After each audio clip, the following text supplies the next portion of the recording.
শহরে রোজ মিলছে হেলে পড়া বাড়ির হদিশ। এবার লেকটাউন দক্ষিণদারি এলাকাতেও হেলে পড়ল বহুতল।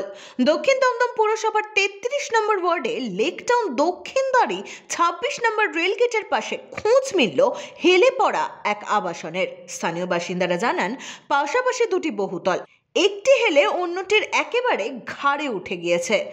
যে কোনো সময় বড় দুর্ঘটনার আশঙ্কা স্থানীয়দের। প্রসঙ্গত, ক্রমেই বাড়ছে হেলে পড়া বাড়ির সংখ্যা।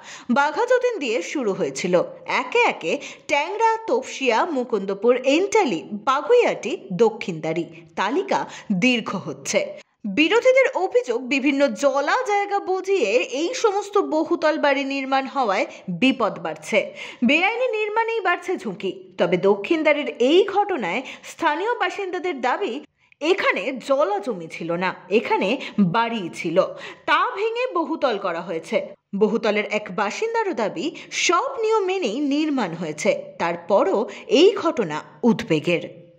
ব্যুরো রিপোর্ট, এক্সপোজ বার্তা।